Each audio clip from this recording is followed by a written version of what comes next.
So Lisa, I'm going to go back to the conversation we had on the plane because it was really inspirational for me yesterday when I was sort of thinking through what I thought was meaningful to say.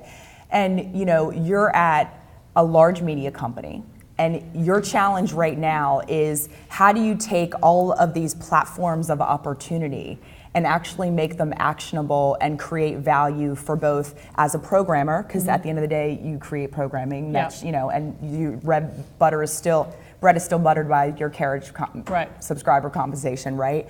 And on the other hand, actually turn the business around so you can do that, and everybody's sort of rowing the boat in the same direction. Yeah, it's hard. I know that. Yes, it's very hard. I would say it's evolving now, which is why I'm particularly interested in roadmaps. But I also am a big believer that sometimes you just have to go out and do it. And that in a large media company, you can be paralyzed by what are other people doing, so because Bravo was the young days, we didn't have that much to lose. I just went out and built multiple mobile clubs. I have no idea what mobile club model was going to turn into. That eventually turned into, when Twitter came out, I was like, it was one of the first season of Top Chef. I said, well, what if the chefs tweeted during the show? It was like the first couple months of Twitter. And then we did it for a few weeks, and we had 40,000 followers to an account. And we were like, wow, there's something there. So I think part of it is you have to just get out and do it, and then learn as you go, and then just pivot as you go along. So that's really been our strategy. But I increasingly, as I see the effort we put into one-offs, whether it be a Shazam or something like that, I really would like to be building a more flexible foundation so we can move quickly and then follow in the short term, follow the revenue where it is, and long term building into infrastructure that will help the whole entity grow. So I'm going to get back to that revenue on the last part, but for those of you, so we're like the inner sanctum of online video geeks, right? And for those of you that don't know, there's also a group of us that are the iTV, TV 2.0 dorks, and we're probably even slightly dorkier. And Lisa is iconic there because the work that she has done as it relates to pushing the envelope on transmedia storytelling, cross-platform creation, the work she's done at Bravo is groundbreaking. And so, you are getting a woman talking right now that is taking calculated risks and creative proof points around this space. So kudos on that. So that actually helped determine our business model, actually, which was, believe me, I'm never a big planner. So when we kept on just trying to do these things, I realized that clients, and if you met the right advertisers and they had trust in you, that they actually wanted to experiment. So they wanted to, there are sometimes agencies can sort of run, a year or two behind, so that 3 years after we were doing social, people were like, we want to do a little more social. But what I found was for Bravo, by having a business model that was slightly ahead, we were able to monetize it so that we were able to make money. Not huge money, but long money. Are these still innovation budgets, or are you actually tapping into incremental dollars that are part of sort of the whole TV bucket? Where's the money coming from when you do have advertisers that are progressive enough, willing to take calculated risks with you? I just have my own P&L, and the great little dirty secret about digital is it's not that expensive to do. So I never had TV money, so we would just make calculated risks, and it was never a huge amount of money, and if you found the right advertiser, you more than paid your money back. So what does that relationship look like with, so you execute a digital campaign around Top Chef, right? So is typically that advertiser also, have they bought out in the upfronts? Are they running TV spots as well? And then how are you forced to sort of architect a campaign that doesn't require that coordination between the TV and the digital side of the house? Do you do that for them? Is there a diplomacy side of what you do? Well, the way Bravo works is that over 50 to 60% of our digital buys are 360. So they're tied to an on-air buy, often done in the upfront. And then you have long-term relationships with Toyota or other clients that are built in the show. And then that, of course, creates barriers. So if you have one car company, you're going to have other car companies. So that's somewhat restricting. But I would say in the last few years, we've really, as people have embraced digital more and they've embraced kind of funky interactive TV things more, we've had much more leeway on what I would call a pure play budget. So we've had, big, $750,000, which is a lot for us, investments on the pure play side as well. So it's really been, and I see that's where the growth is going to be, because you can only jam in so many integrated 360 sales into any given show. Right. Top Chef being one that's particularly suitable, but someone like Real Housewives probably doesn't have as many 360 deals. So Rob, what's the dynamic now between sort of the upfronts,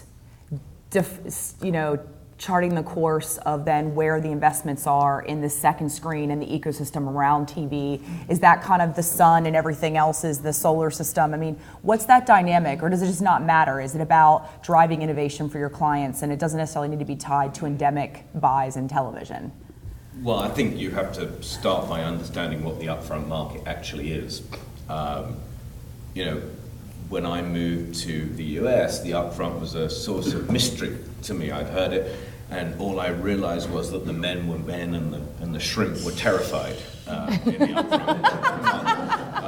There was a lot of them gave their lives to the broadcast companies. You should take a moment for all the crustacea. Anyway. But what it turned out was that the upfront market is just a futures market, and it's a futures market in a very, very valuable commodity. And the object of the exercise, if you're in the agency world, the first thing you think about in the futures market is to establish where the tipping point of value in the marketplace is. And the way you do that, which is kind of really easy to say and fabulously hard to execute, is that you assess the demand side of the equation and the supply side of the equation. You do it by channel, you do it by day part, you do it by month in order to assess where the market is. And then you get to a point as the market develops when you predict that, and you advise your clients as to how long or short they should go in that market. And that's the core of what we do in the upfront market. And it's a very big delta between success and failure in that market. Now, having said that, we know that there are certain shows and certain commitments that you will make in a market like that, particularly around sports, which is the golden goose of television, but in other areas as well, where you will think ahead and say, these are the places that are going to be our tent poles, either from a ratings delivery point of view or from an integration delivery point of view, because those tent poles have become so expensive that what we have to do now is find every mechanism we can to extract greater value from those tent poles. And greater value manifests itself very often in integrations in the broadest sense, in second screen and other activities in a slightly narrower sense. And then you have to consider why we're doing that. And the reason why we're doing that is that integrations used to kind of live and die, stand on their own. They would be here today and gone tomorrow, and it may have added some cheer to the audience, it may not have done. But one of the reasons why we do it now is that we have these things like Twitter followers and Facebook fans, and these integrations are a very effective way of creating a one-off build in the fan base and the follower base, which you then have to turn into an annuity. So let me ask you a question, put that in a slightly different context, okay? By virtue of having momentum and a larger number of Twitter follows, more socially active or on the second screen active audience, does that make the TV inventory more valuable? Yes. And it makes the TV inventory more valuable because if you can create an annuity as a result of the activity you do with TV, it's important. The other thing that I think is kind of interesting in this area is if you take the top 100 programs outside of sports possibly, and look at those programs that generate the most social action, if you like, whether it's the number of tweets or Facebook or whatever it might happen to be, there's an interesting social arbitrage now on the basis that the top 100 programs by ratings are the top 100 programs by social activity. But that's because social activity, like I was saying before, Twitter is not reflective of anything other than Twitter. And it's unfortunate that, Nielsen is getting into this because certain shows naturally drive Twitter followings and other shows that actually have more viewers. Right? During the election, Anderson Cooper, on a daily basis, was shocked that what people were saying on Twitter about the election in no way matched up to what the actual polls of real people were showing. And everyone was, look at that. And it's the same thing with TV. You have certain shows that will naturally get much more of a Twitter following by dint of the content and the audience, and it doesn't map to Right. what your ratings will show.